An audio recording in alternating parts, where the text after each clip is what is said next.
Welcome to the Jesus Took Naps podcast, where we learn to embrace the remarkably ordinary life of Jesus on our daily journey. Join us as we talk about life and faith, navigate our own relationships with God, and grow in friendship with each other. We will engage questions about the church and the cultural context of our day as we challenge assumptions and grow in our faith together.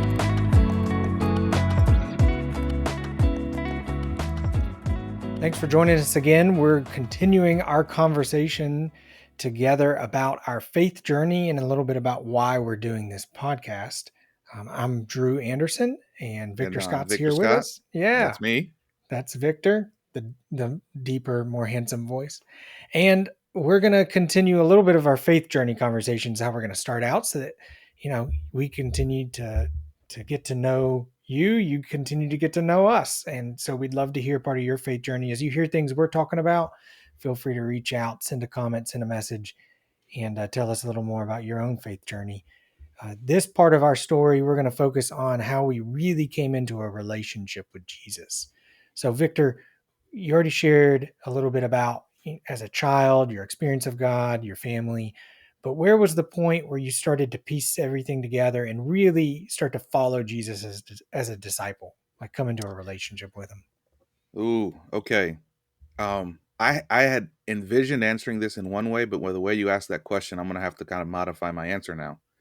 So I felt what in the church we call what we describe as a call to ministry when I was 17. Okay. And so circumstances that happened in my life, I was trying to figure out what needed to happen. I needed to get out of some things that I was doing. Nothing, I guess, overtly bad, but I knew it wasn't where I needed to be in my life. Yeah. And so felt that moment with God, that encounter with God, disclosed that to my father that very same night. And that began a transformation in my understanding of what I needed to do and who I needed to be as a Christian, right? Okay. Trying to figure out what that actually meant. So began reading the Bible more intentionally, began to actually look for material and books and listen. There weren't podcasts back then. So you were just looking for tapes and CDs and stuff like that, videos, DVDs. And so I was looking for different kinds of things. The internet was around, but it wasn't as robust as we have now. But I think I had a well-formed understanding of what it meant to be a Christian by the time I was in my 20s. Okay.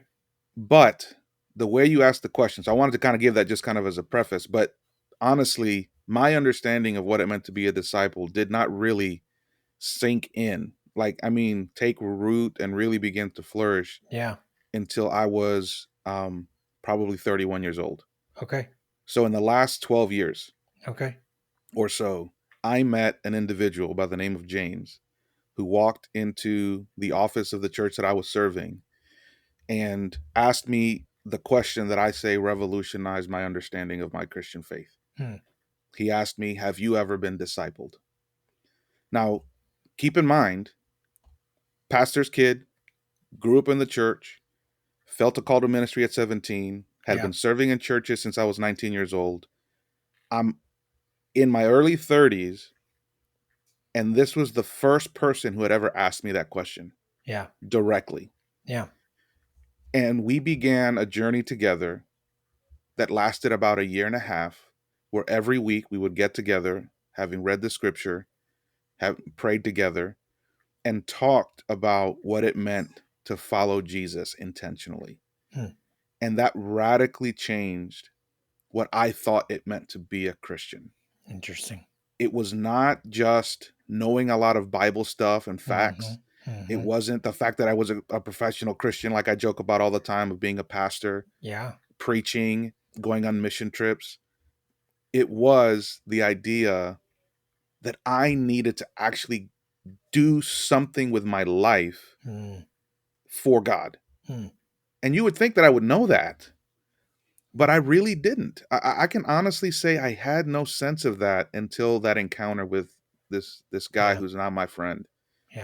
And that was the turning point, and I want to say this to be real clear, not that anybody has any questions or doubts maybe, but I just want to say it. what my father did for me in preparing me and teaching me and instructing me, no one has, done more than he has to Yes. help me be a Christian. Yeah. But there was something about this outside voice. He was the first person, James was the first person that I could honestly say reminded me of my dad in his commitment to the Lord. And that just shocked me to see someone else who had that same level of passion and the same level of what I thought was commitment to the Christian life. And I was like, man, he just one quick story about it. He said one day to me, he said, I don't even eat breakfast without asking God what I should eat. And I was like, what? It's like, what are you talking about? I said, I'll ask God if I should have cereal or a bagel or toast and I'll wait. And then whatever comes to mind is what I'll eat. But I'll wait. I'll actually ask the question. Like just that. I'm going to actually ask the question. I know that sounds silly, maybe even crazy, but I was like, man, I have never even involved God in that. Yeah. But you're saying you want to involve God in that. It's like, oh my goodness, that was really just mind blowing to me. Yeah. And so it really began to force me to think about how much of my life I included God in, right? Or was I just, floating around saying I was a Christian, acting like a pastor, not acting, I was being a pastor, I don't want to minimize what I was doing. Yeah, you But I did was a like, lot of good stuff. Yeah. yeah, but I was like, man, like, do I really include God in every area of my life? And that was that was the first time that I was like, no, I really don't. And I need to, right? And I'm not saying that everyone has to do that or that it has to look the same for everybody. I'm just saying that was the way God really kind of woke me up. Yeah. I to how involved he could be if we wanted him to be that involved. And I was like, I need to do something with this. I need to make a decision about what I want to do with this. And so that was kind of the transition. At 17, it was an important moment where I really said, life with God is what I want. Yep. Trajectory moment. Yes. Altering, completely trajectory altering. But 31, 32, and don't quote my dates because I'm always bad about the math. But it was in my early 30s. Kind of when the rubber met the road, like it became real life. Oh man, it was. I hate to use the word revolutionize because that just feels like too much, but it really did. That's how it felt in my life, in my soul. I was like, man, and it probably didn't even look that much different on the outside initially. Like people probably couldn't tell that much of a difference initially, but something internally and in the rest of your life, it's like it was the presence of God was soaking the rest of your life all of a sudden, like not just portions of your life in some sense. It was, sometimes people say that they're self-conscious about things. Yep. I had this really weird like God consciousness about things. Like everything I was doing, I was like, all right, am I asking God about this too? Am I considering what God would want in this area? Yeah. Right. And at first that takes forever. Like you just feel paralyzed by that. Yeah. But over time you realize, and this is something that James taught me is, over time you develop kind of this sensitivity that you don't like ask as much, but you are aware more quickly. Yeah. It's to an what's going on. Piece. Yes. And it's that stillness that happens where you're like, okay, right now you're dedicating what you're doing to the Lord rather than always having to ask, quote unquote, permission. I'm just like, I'm going to give this to you, God. I'm going to entrust this to you because you are who you say you are. Right. And so that was, the way you asked that question really made me rethink that because that's really good. I was planning on going, just focusing more on the 17-year-old stuff, but it really, when I was in my 30s, which is just, not that 10, 12 years ago. Yeah. When that really, really changed for me. That's really cool. So how about you? Because I know you and I have had so many conversations over the last couple of years about how God has ironically similar trajectory. Very ironically. This is why we're friends, man. Right here. The fact that God has just been moving us along these kind of parallel paths. I think it's because he's doing it in so many people's lives. If they'll, the awareness. Yeah, but you're the guy I know, so the awareness key. Oh, I know. I'm just saying, like, it's the awareness key. That's what I've realized. It's the noticing and the awareness. Anyways, similar trajectory. 17 years old. I think I shared a little bit of my childhood the last time where like I had faith in the church, experiencing God. He was distant, but very much there when I was experiencing him. And so, you know, I had this moment when I was like 8, got baptized, prayed a prayer, all that good stuff. It was when I was 17, I was on this mission trip. I'd really learned how to do church really well at that point. Mm-hmm. By 17, you know, you learn how to do all the things. And so I was really good at doing church. And so like on mission trips, I knew you're supposed to get emotional and responsive and all this kind of stuff. And God kind of like stripped it all back from me. And there was this moment on that trip, I met with several of the adult, I want to say counselors. That's a terrible term, but the adult leaders, Mm-hmm. and met with several of them over that week, where there's just this ongoing moment of like surrender, just complete surrender, where Jesus was saying, "Hey, if I strip everything back, all of the experiential version of me that you've concocted, and it wasn't, I don't blame myself for it. It's just what I inherited, right? It's just what I had. It's what you knew at the time. It's what I knew. It's just what I Yeah. knew, right? So no guilt in it, but just Jesus saying, "Hey, if I strip all of that back from you, will you follow me?" Mm. Like it was that simple. It was the first time in my life I felt like it was like, okay, I'm going to be a disciple of Jesus. I'm going to be a follower of Jesus. And so like it was a trajectory setting moment for sure. And I had these like weird, even before that, moments like in my 6th grade year when I was 16, and then again at this age of 17, where it was what you would talk about like a call of ministry, Mm-hmm. like you mentioned, that kind of an idea kind of spread out over 3 experiences. I won't even share each of them, but this was kind of the culmination of that. So I knew it was not only just Jesus asking me to follow him in general, but I Mm-hmm. knew it was also a call to like ministry moment. So it was very much that moment for me at 17. Then up through my college years, like I started to kind of figure some of that out. I had a really amazing mentor who kind of unofficially did some discipleship stuff with me. But it was still never anything that was like, hey, you want to imitate me as I imitate Christ, the whole Paul thing, Mm-hmm. right? It wasn't that. It wasn't this like discipleship thing. So there still wasn't a moment in my life where discipleship was the key to everything until I was in seminary. I was, man, I want to say I was 25. So that's what's funny about it is it was about 12 years ago. You're talking Mm-hmm. about 12 or 13 years ago. That's what it was for me. About 12 or 13 years ago. I think I was about 25. I was in seminary. There's this moment where I'm like critiquing the church about how little discipleship goes on in the church. Mm-hmm. And this is a trend in my story where Jesus likes to like confront me on things. And so he kind of says like, hey, it's time to either like shut up or put up, basically. Mm. Like if Yeah. you're going to complain about discipleship, you got to actually disciple people. You can't be complaining about something that doesn't exist in the church and you're not participating in the solution to it. So I immediately stopped complaining about it. And I was like, okay, then I've never been disciple Jesus. So who do you want me to disciple then? Like, I don't even know what I'm doing. So who do you want me to disciple? And I'm at this church. I'm serving at this small little church. And there's this guy in the church who's older gentleman in his 60s, late 60s, former military, wears a gun on his ankle, like, like, like a That's hard dude. awesome. I That's mean, awesome. big, strong, hard dude. Never Mm-hmm. saw him show an inkling of emotion in any church gathering we'd ever been a part of while I was serving at this church. So I was just like, that's just who he was. Well, of course, Jesus, as I'm talking with Jesus about this, like, who do you want me to disciple? Who's going to be the first person? He's like, that guy. And I'm like, yeah, okay. Okay, Jesus. I'm 25. I don't know anything about life. Like, I'm this little, preppy 25-year-old guy in seminary, and Mm-hmm. you want me to go disciple this guy? Like, I thought it was a complete joke. And Jesus was like, yes. So I was like, okay, I don't even know how to do this. So I'm going to just make it up as I go along and trust that you're going to help me. So I Mm. asked the guy if he wanted to go get lunch one day. And he was like, yeah, I guess. And I was like, oh, yeah, that's a lot of confidence.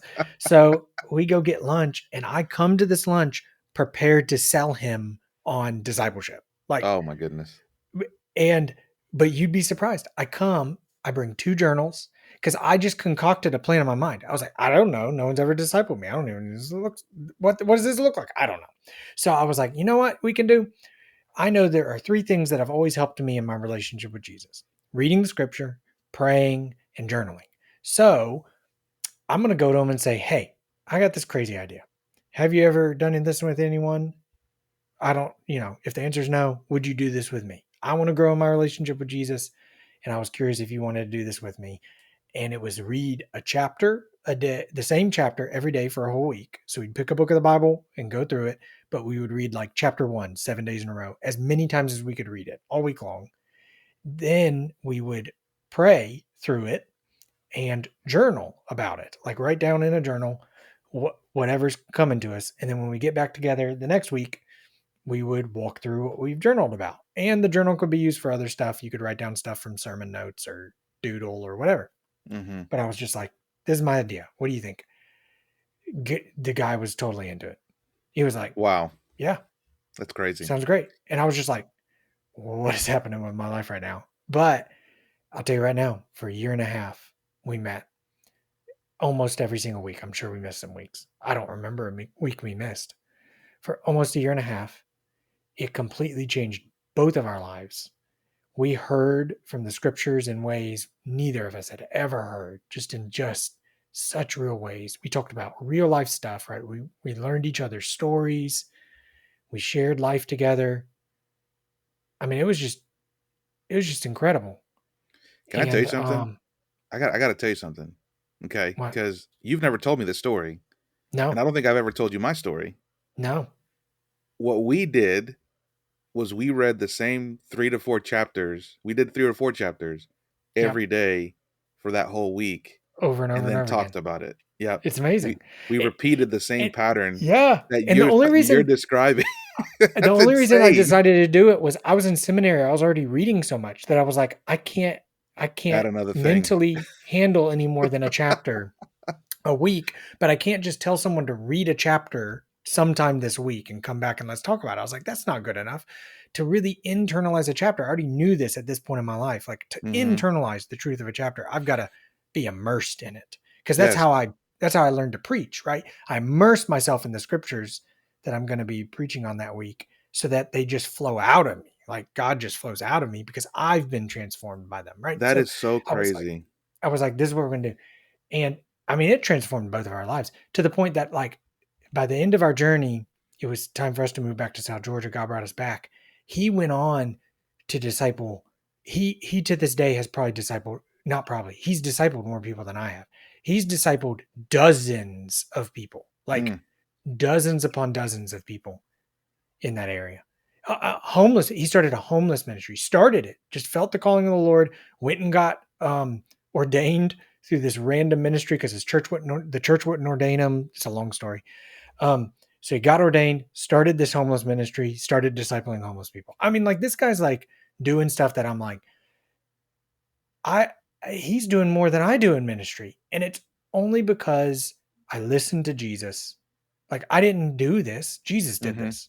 But because I listened to Jesus to walk with this guy in discipleship, he devoted himself to Jesus in a way he had never devoted himself. And so did I. That's the rest of my stories. I continued, right? As I came back to South Georgia, I've continued this discipleship journey, and it's just been a pouring into other people, but it's really a pouring out. I mean, it's just as impactful on me. People misunderstand, I feel like, discipleship. Yes. In that they think it's a one-way street.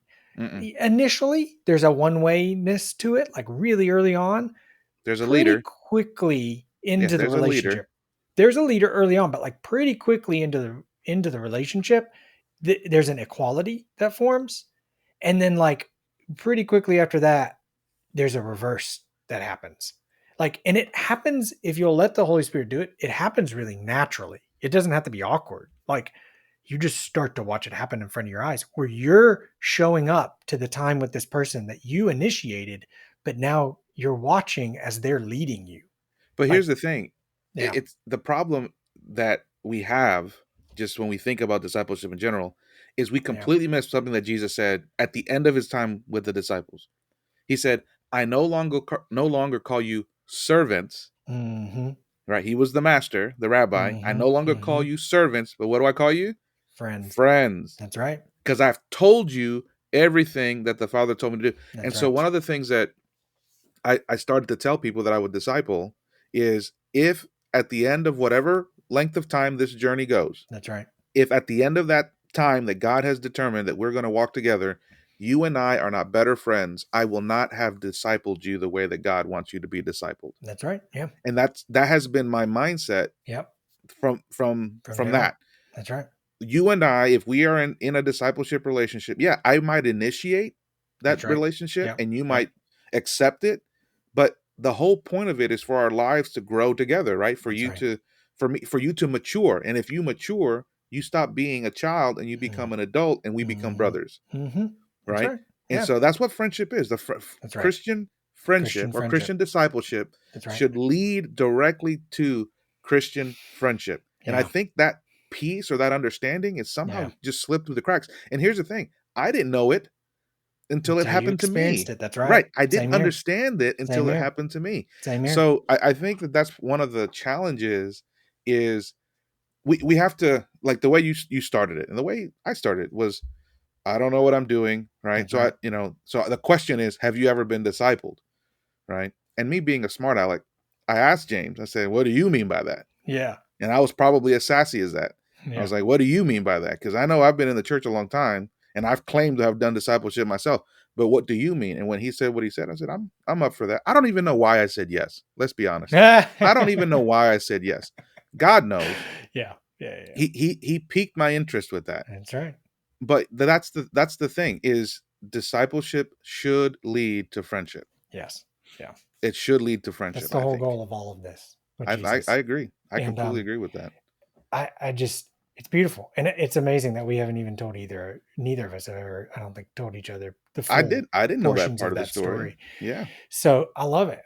Because this is an ongoing relationship and friendship with the two of us, and the conversations we have, even right here on a podcast, are coming out naturally, because that's what this is. Like, we don't there's no pretension in any of this. Like, we don't pretend to have answers, prescriptions, like none of it. We just have a relationship with Jesus and a relationship with one another. And I think that really gets into the next part of what we wanted to talk about, as we finish this conversation for this time together, is how natural and how normalized really the relationships within the church should be, both between individuals and Jesus and between people with one another, and how we've really over spiritualized things and I like to use churchified. We've kind of like over churchified things. Like, we've turned it into this subculture of a way of doing life that, like, I just think Jesus would be confused by it, if I'm honest, more than anything. I think early in my years, I would have said Jesus would have been angry by it or like disappointed in it. No, I think he'd just be confused. Like, right, he'd look at us like we're crazy. Like, wait a minute, doing? Like, what are y'all doing? Because, like, this isn't what I left you to do. Like, what are y'all doing? And he'd just be confused by it. Like, maybe a little bit like saddened. But, like, I don't think he'd even be upset or like rage against the machine or anything. He'd just kind of be like, man, what y'all doing? Like, I don't even get it. So share a little bit, because you introduced me more to the, like, we've over spiritualized things. I used other language to describe it early on, but I like this language, over spiritualized. Share a little bit more with me about this idea that maybe we're too spiritual for our own good in the church. Yeah. Sometimes. Oh yeah, man. That's I got to be careful how much I say, because I can go off on all kinds of crazy directions. But I just to kind of the way that I came into understanding this was just something that my dad taught us growing up, right? Just, and for those of you that have had a chance to hear the first episode of this stuff that we're doing, I call it stuff because I don't even know if we're doing it right, but is who knows? Anyways, but he always said, this whole idea, I'm paraphrasing because I can't remember exactly the verbiage he used, but it needs to be, being a Christian should be as normal to us as anything else that we do in life. And that was kind of like, it was this off the cuff, incidental comment that he made to us. It should just be normal. And I was like, what does that mean? Yeah. Right? What do you mean by that? And he Yeah. says, we need to normalize this life that we claim to be a Christian. And what he was getting at, so just a little bit of context, so you understand kind of where my dad grew up in, because it does lead into why he is this way. He grew up in what would be considered a very hyper charismatic, legalistic church, right? Men and women sat on either side of the aisle. Women had veils. They couldn't cut their hair. They couldn't shave. They had to always wear dresses. The men always wore suits and all kinds of stuff. So very legalistic, right? And I'm not saying that people who do that are legalistic. I'm just saying in his situation, it was legalistic. Yeah. That Yeah. if you weren't doing that, then there was something wrong with you and you were going to go to hell, right? If people have certain, practices or norms in their church, I'm not going to judge that. I'm just saying for him, he saw it as being hypocritical. That they actually met on Saturdays. They were a Sabbath keeping church. I didn't know that until recently. They didn't even meet on Sundays. And so my dad loved baseball ever since he was a little kid. And he always felt that if he got caught at the baseball field after services, he was going to have to go repent, because it was sinful in the eyes of the church leadership for him to go watch these games. And so, so that's the kind of context that he grew up in. And he said, this isn't normal, right? Even back then as a kid, he said, this isn't normal. And Yeah. so he said, I don't want any of that, right? Yeah. He realized that wasn't really what God wanted for his Yeah. people. And That's right. so he brings that up, right? As he grows up and matures in the body of Christ and as a minister of the gospel, he sees that and he says, this is hurting people. People are living duplicitous lives. They're doing one thing at church and they're doing something else when they go home or when they That's go to right. school or when they go to work.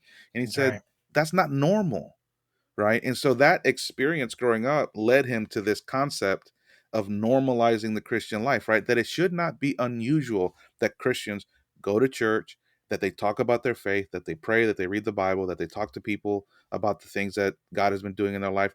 They should just do that, and they shouldn't make it into something overly spiritual, like, oh, right, our voices change and all of a sudden, we got to do all kinds of weird things. He says, no, we talk about the baseball game and we talk about Jesus, sharing something with us, and we talk about that we went to church, and we talk about the coffee that we had in the cafe, and we talk about the thing that we did, and we went to the soccer game with our kids, and while we were there we talked to somebody and we prayed for them because they were going through a thing.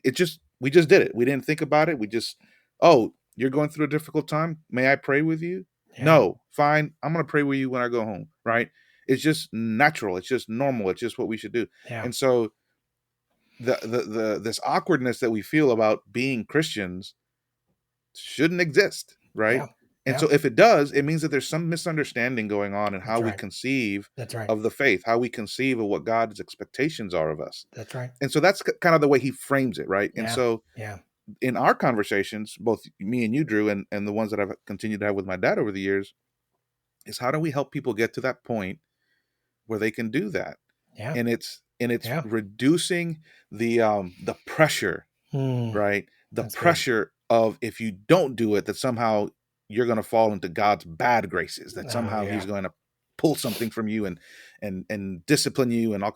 And so a lot of that comes from that mindset of punishment, the mindset Yeah. of judgment. But then that just exposes a misunderstanding of grace, Yeah. right? And of Yeah. God's love. And so Yeah.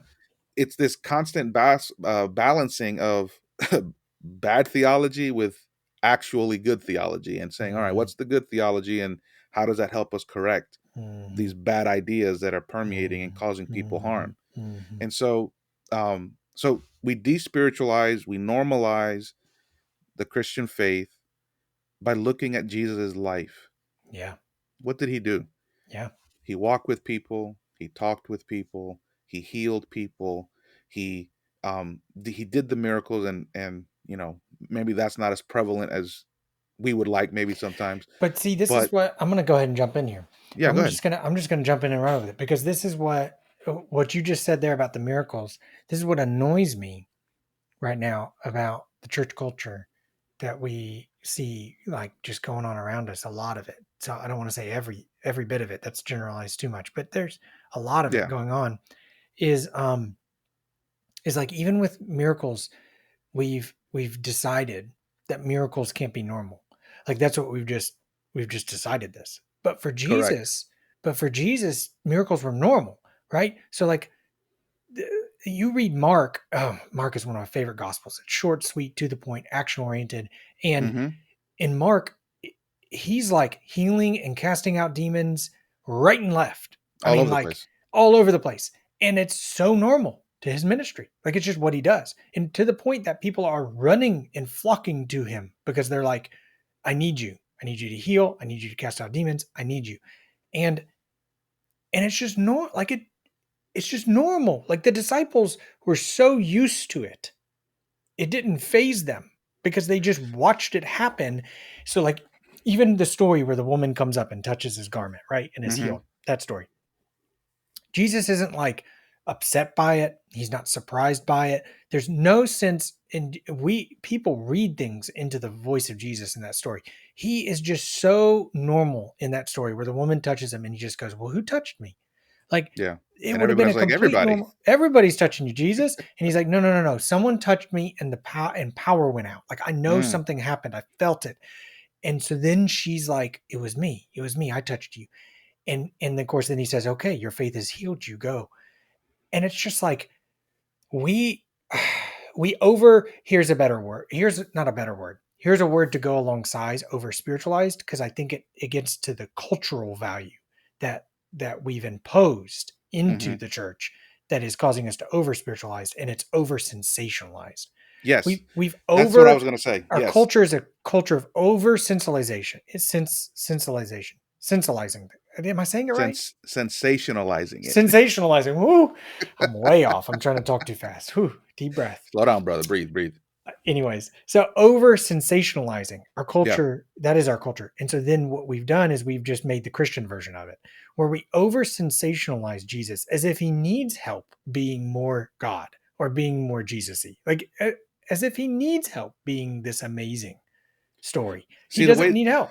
He yeah, doesn't need and help. he doesn't. And that's what I'm getting at. The problem is not the miracle. Right. The problem is not that the miracles are normal. Right. We believe in a God who sent the second person of the Trinity to inhabit. Whoa, I hit the mic again. Ooh, you hit it real loud that time, friends. Ooh, I'm gonna cut that out. Yeah. We I get too excited. I need to stop talking with my hands. That's okay. It's your But what I cultural was heritage. Be who you are.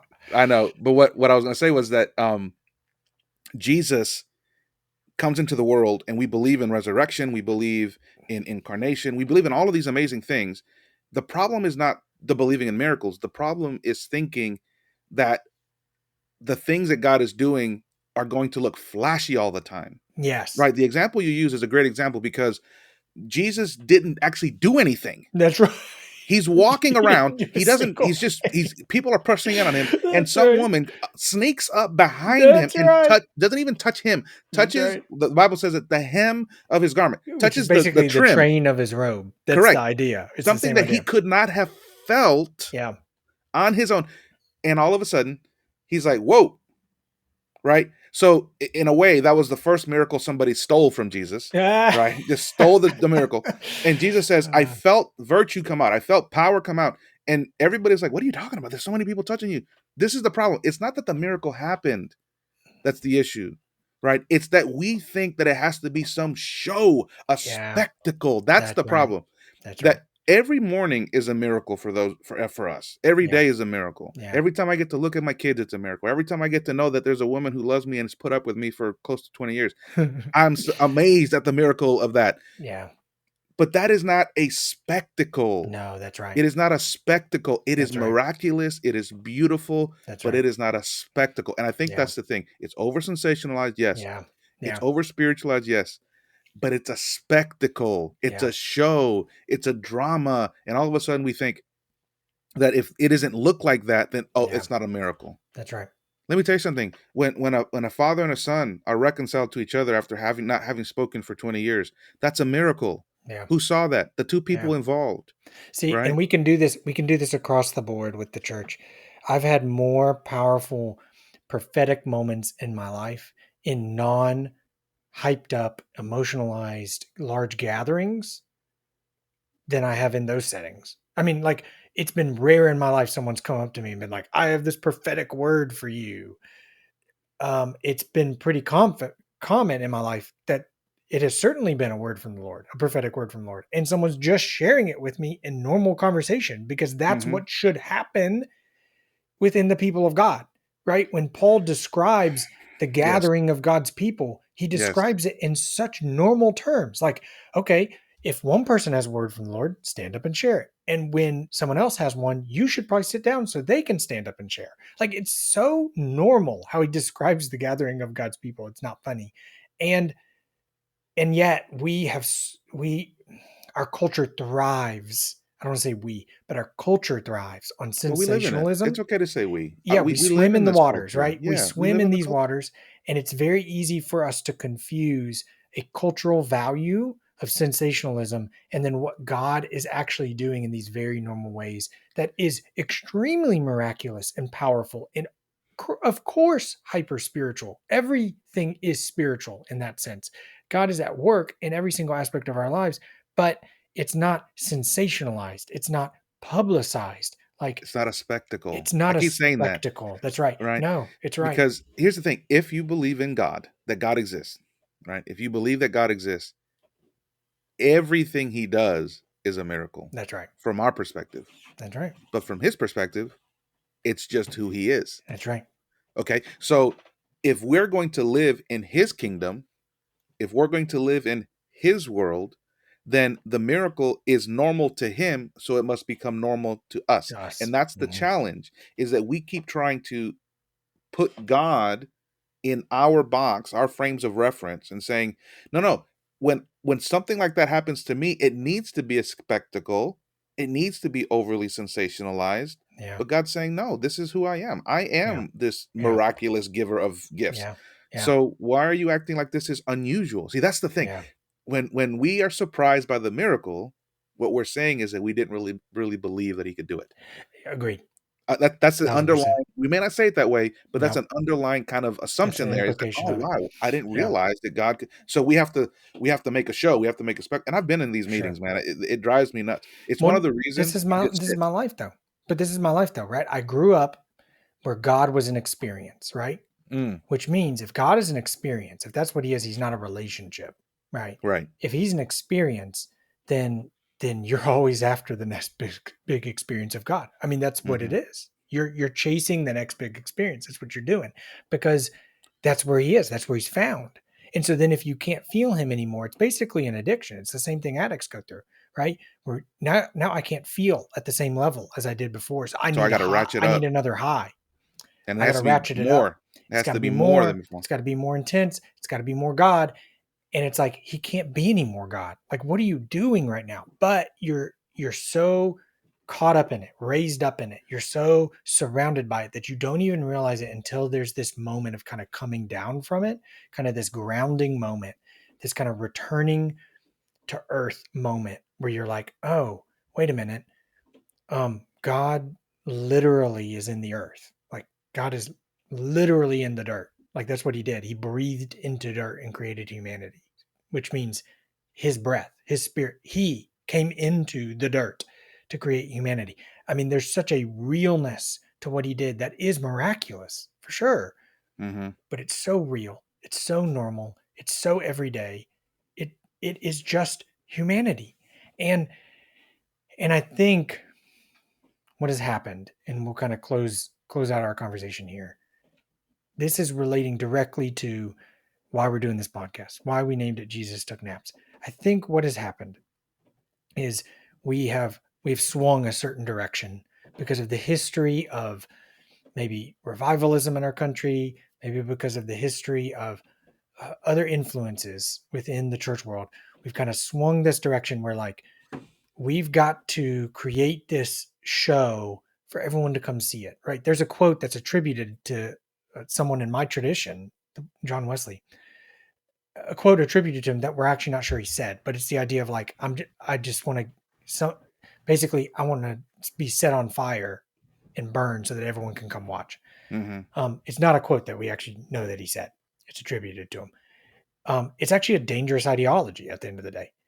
I get what someone's saying when they say it. Like, I want to be set on fire so that everyone can see, because they're like, I want everyone to see Jesus through me.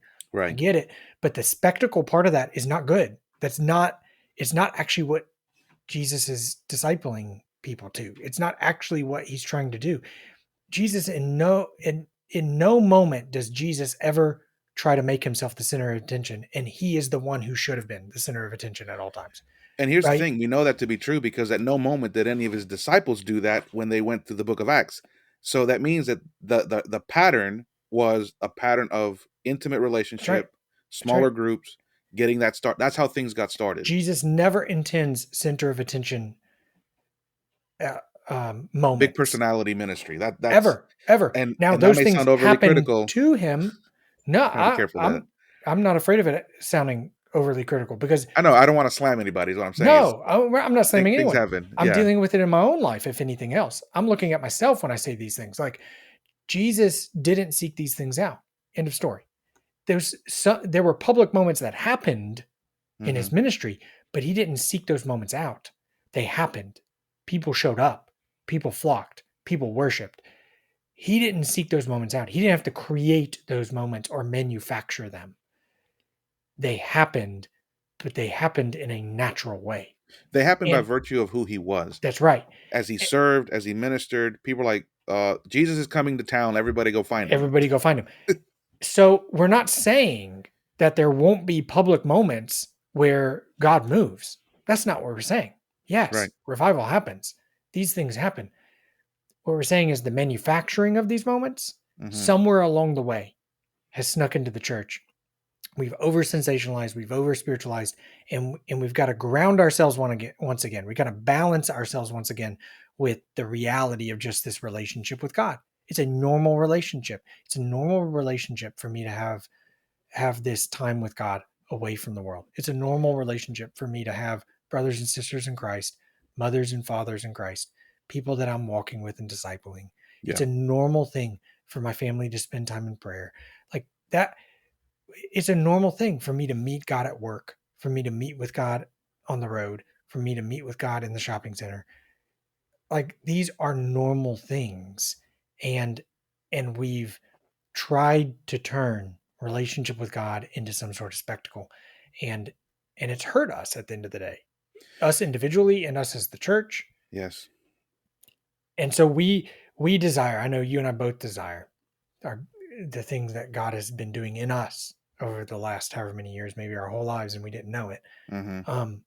Is that he's calling us to this normalized relationship with him and with others who are walking with him. I think for me, a lot of this kind of started to, I'm going to say rub me the wrong way or started to make me question if we were on the right track was while I was still in college. I remember all the conference hopping that was happening among some of my friends. Yeah. That they were going conference to conference to conference, going looking for the next high. Yeah. And they didn't realize it at the time, right? They just said, "Oh right. man, it was so exciting! It's, so many things. We were seeing so many things. We were hearing so many good things. We were learning so much." Yeah. But then what happened is that this pattern developed, and I was like, "That doesn't like it. Didn't seem It just didn't feel right to me, right? It didn't feel right." And I think part of it just had to do with my growing up, right? My conceptualization of what the faith wasn't that, right? I felt very at home and very much satisfied with my weekly regular participation in my church because that was normal to me, right? That was what I thought was normal Christian expression, Christian life, Christian community. And so the conferences actually became a burden at times. When I would go, I'm like, man, this is just too much. I just can't, like, I was overstimulated in those places. Like it just felt like it was just too much for me. And so I thought that just wasn't good for me. I know some other people probably needed that because their church experience was different than mine. But the more I've thought about that and just this conversation tonight, I realized how much that really shaped some of my friends. And I think in some unhealthy ways, and they had to kind of learn their way out of those things. Mm-hmm. Because life happened, right? They got jobs, they got married, they got kids, they got all this other stuff. You can't do all that stuff anymore. Correct. So what are you going to do? You're left with an inability to get the high, but you still want a relationship with God. So what do you do? Yeah. Listen, it's my story, and I just think as we really do wrap this up, I think that what I'm learning right now is the pathway to the thing is just as important as the thing. And the pathway to Jesus, however you've gotten to Jesus, has impacted your understanding of who Jesus is, whether you like it or not. Mm-hmm. And if your pathway to him has not been through a normal experience of life in relationship with Jesus, but it has been through a series of highs, of experiential highs, or it's only been in large gathering settings, or it's only been in some sort of super spiritualized setting, like you've never walked with Jesus in these normal ways that you and I both said, hey, we had never done this like 12 years ago. We'd never done it. Mm-hmm. But then all of a sudden God opened that door and we started doing it. Like you had never asked, oh, should I be asking God about my breakfast? Like this, it's this kind of level of intentionality in the normal rhythms of life of having this relationship with Jesus. That pathway produces the faith and the relationship with God that Jesus always intended. Mm-hmm. The other pathways just don't. And it's not that God can't be at work. God is amazing. His prevenient grace is amazing. His sustaining grace is amazing. His grace is amazing, period. He will meet you wherever you're at. Like that's 100% true. He will do the most amazing thing with whatever hand you deal him. Yes, like that is our God. It doesn't mean it's the way he wants you to know him, though. Like, can he? Sure, he can. He's God. Does he really want to? Like, he would much rather Yeah. you not be the prodigal son and have to run back. Like, if that's your story, that's your story. He would much rather you not be the older son and have to get over your judgmentalism. He would much rather you just accept his grace and have a normal relationship with him. Like, of course Yes. he would. Why wouldn't he? So it's not that he's upset at our prodigalness or our older sonness. It's just he's like, why? Again, it goes back to this like Jesus, I think, would show up and be like confused. Like, why? Why all this stuff? Like, what? This is a great example of why God's grace is so beautiful and so powerful, is that God, in the middle of all of that, he can still find us. That's right. And he can still work to draw us to himself. And I think that if there's anything that I've been learning, you kind of shared a bit of your lesson that you're taking away from all this and you've been learning. For me, it's that God is neither surprised nor overly concerned with how poorly we relate to him. He isn't surprised or concerned, but he is invested in getting us to healthy places. And he's working that out. Yeah. Right? Through conversations, through random moments where they appear random to us. Yeah. Right? My dad calls them, I say that a lot in conversation, my dad, because he's taught me a lot of these things. But my dad said he calls them divine appointments. Divine appointments. That's right. He was there. That's we right. just showed up and didn't realize that there was an appointment. We just didn't realize it. That's right. And so that's what a lot of this journey is just realizing God's been there all along and is there right now. Awareness. It's awareness. It's the key is awareness. And we don't have to go seeking him out. We don't have to seek him out in the next high. We don't have to go find him somewhere. He's here. He's here. He's right here. As we talk, he's here. He's here. As you're a part of this conversation, he's here. And so we just want to encourage that. That is really the heart of this podcast, that we're going to have some fun. Like we're going to talk about some things that are hard to talk about, that are difficult conversations. Yeah, we're going to do all that. But most of all, what we want you to know is God is with you. He is with us. He is here. Like there's nowhere God is not. And the key is your awareness and your willingness to just welcome him into these moments of your life. Like if you're willing to say, okay, God, you're here. What are we doing now?